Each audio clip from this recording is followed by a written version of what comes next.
Honorables députés, permettez-moi,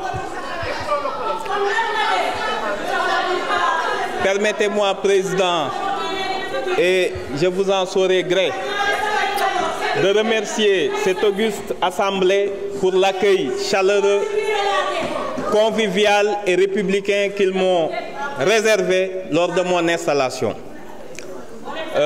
Monsieur le Président, Monsieur les membres de cette auguste Assemblée, Monsieur les membres du gouvernement,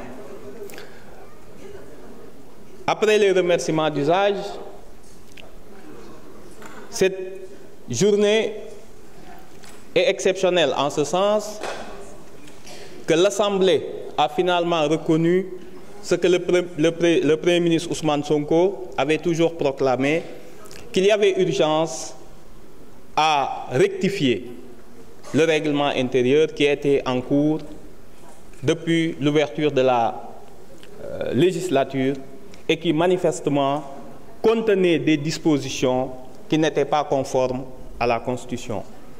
Sous réserve de cette reconnaissance et de l'esprit d'entente cordiale qui devrait présider aujourd'hui à la réflexion et à l'adoption des modifications nécessaires, il est bon quand même de rappeler que peut-être aurions-nous dû avoir plus de temps pour remettre à plat le règlement intérieur, au lieu de ces quelques modifications, somme toute importantes, mais qui ne permettent pas de refléter une Assemblée nationale à la hauteur de sa mission constitutionnelle et à sa mission de contrôle du pouvoir exécutif et d'évaluation des politiques publiques.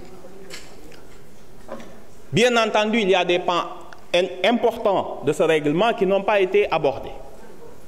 On pense naturellement aux règles qui entourent l'immunité parlementaire et la procédure de sa levée, qui ne permet aux députés d'avoir aucun recours, quand bien même la procédure serait viciée.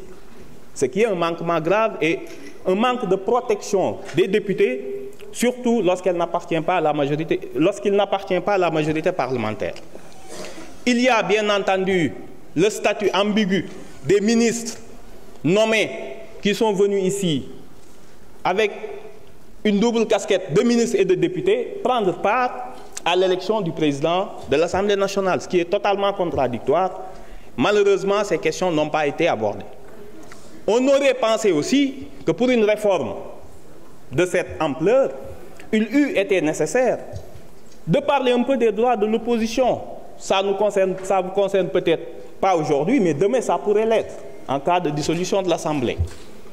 Je pense naturellement aux droits de tirage qui auraient pu être réservés à l'opposition et qui lui permettraient d'obtenir l'inscription par priorité à l'ordre du jour de questions qu'elle aura décidées en tant que groupe minoritaire, pour éviter le fait majoritaire et la tyrannie du groupe majoritaire.